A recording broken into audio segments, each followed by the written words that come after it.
ажилчдаа уулзаж багийн өдөрлөгөдөд оролцож байгаад бол иргэдийн зүгээс улсын хурал дээр энэ хаврын чуулган дээр хилцэж байгаа болон хилцэгч яригдж байгаа олон асуудлуудаар санал илэрхийлж байна. Ялангуяа үндсэн хуулийн асуудал, сонгуулийн хуулийн асуудлаар бол иргэдийн зүгээс нэлээ бас байр суурь илэрхийлэх. Ялангуяа сонгуулийн хуулийн дээр намын жагсаалтыг болох болж өгөөл тооргоос мажоритар системээр шууд төлөөлөгчөө сонгодог байх асуудлыг за автомат машин буюу хар машиныг одоо хэрэглэхгүй байх асуудлуудаар их санал хэлж байна.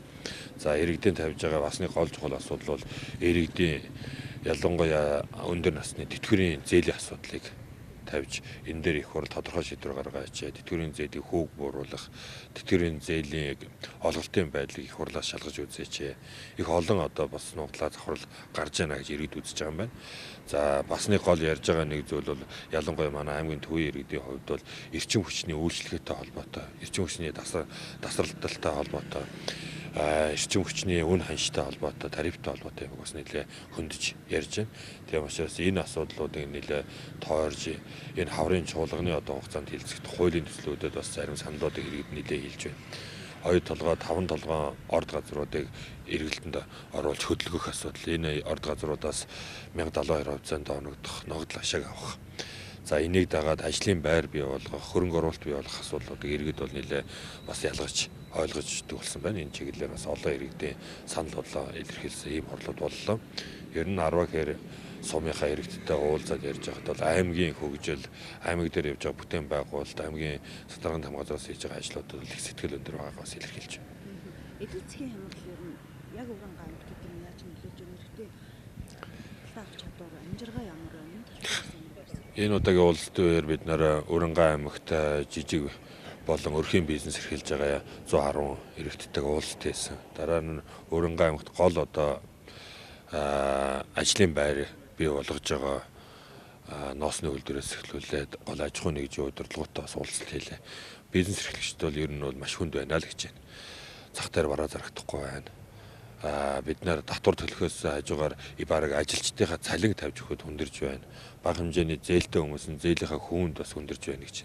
Тийм учраас энэ бизнес эрхлэгчдийг дэмжих чиглэлээр дөрвтэй арга хэмжээнүүд авалж ялангуяа энэ томоохон яригдж байгаа төслүүдэд хордоо хөдөлгөөч. Энийн чинь нөлөөгөөр бид нарын бараа бүтээгдэхүүн зарагддаг.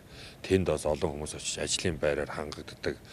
Бид нар бас манайх нөгөө нэг өмнө говьтой ойрхон учраас говийн хүмүүстэй ойрхон учраас бас их олон хүмүүс ажлын байраар очиж хангаддаг юм байна. Зарим нэг нь очиж бараа материал нийлүүлдэг юм байна. Магшил өгдөг юм байна. Тэгээ энэ зүйлүүд сүүлийн үед одоо жилүүдэд ингээ болчихоор бидний бизнест бол хүндрэл учирч байна. Тийм учраас эндээ их хурл энэ одоо хаврын чуулганаас өмнө энэ 2 толгой асуудлаа нэг талдаа шийдэж өгөөч. Хоёрт бол татврын шинжилгээ асуудал гэх ярьж байна. Ялангуяа нөөтийн босготой холбоотой. Нэг жижиг Вашингийн засвар юм уу, дээврийн засвар авчдаг хэдхэн саяхан нэг 10-аас 30-40 сая төгрөгөөр авдаг юм байна л да. Тэгээ тэр мөнгө аваад ингээ хийх гэхээр нөөц төлөгч болчдөг. Тэгээ тэрийгээ дагаад бас бизнес нэлээд хүндрэл учирдаг. За ялангуяа одоо их хурл дээр байж байгаа аж ахуй орлогын татварыг та холбоотой хуулийг яралтай батлаач. Их хурлын гишүүд одоо энэ өргөн барьсан байгаа. Миний одоо өргөн барьсан тэр аж ахуй нэгжийн орлогын албан дотор 1% татвар шилжиж гэдэг хуулийн нислэг олон хүмүүс ярьж байна. Энийгээ батлуулаарай. Энэ чинь бол зөв санаачлах шүү. Яг өнөөдрийн хувьд бол бизнес эрхлэгчдэд татвар нэмэх асуудал бол байж болохгүй. Харин татвараа зөв авах боломжтой бол одоо зарим татврын тайлангаа гаргаад өгсөн бол зарим татврын одоо эргэн төлөх торгуул шийтгэлийг нь хойшлуулах асуудлуудыг яриач л гэдэг юм ярьж. Бид нар бол одоо яг үүндээ татвар төлнө гэхээсээ илүү татвар банкныхаа хүүг төлөх. За өнөөдөр ажлын байраа цомгохдохгүй хүмүүс ажлын байртаа цалинтай байх тал руугаа гол ачаалаа өгч ийн гэж ярьж ил да. Тийм учраас бизнес эрхлэгчдийн зөвхөн энэ 10 хэрийн бизнес эрхлэгчдийн үг мэт боловч энэ бол бас Монгол бизнес эрхэлж байгаа хүн болгоны л бас үг дуу хоолой байхаа л гэж харж байгаа. Намжирхал хэд вэ гэдэгтэр иргэдээс нэлээд үзүүлэлттэй байна. Тий. Та яг энэ талаар юу шийдэж Үнэхээр Монгол улсын хувьд бол амаргүй жилүүд бас өгтөж байгаа. Бид нар эдийн засгийн болон нийгмийн томоохон өөрчлөлт хийх зайлшгүй шаардлага байна. ялангуяа энэ хаврын чуулганд багтаж энэ эдийн засгийн томоохон төслүүдийг илүү өөр ашигтай тийм ээ өнөөдрийн хөрсөн төвшингөөс нь илүү ахиулсан ийм гэрээ хилцээрүүдийг бид нар батлах хэрэгтэй. За үүнээс гадна нийгмийн чиглэлийн ялангуяа үндсэн хуулийн өөрчлөлтөөс эхлүүлээд томоохон өөрчлөлтүүдийг хийх зайлшгүй шаардлага байна. Үндсэн хуулийн өөрчлөлт хийснээр бол хийхдээ бид нар илүү энэ намжирхал энэ улс төржилтийг багасгах чиглэлээр хандах хэрэгтэй. Үнэхээр өргөдөө уулзалт болгон дээр яригдж байгаа зүйл бол та нар энэ улс төржилт энэ намжирхлыг багасгаач. Энэ одоо үнэхээр тогтолцоондоо байна уу? Тийм ээ хүмүүсийн сэтгэлгээнд байна уу?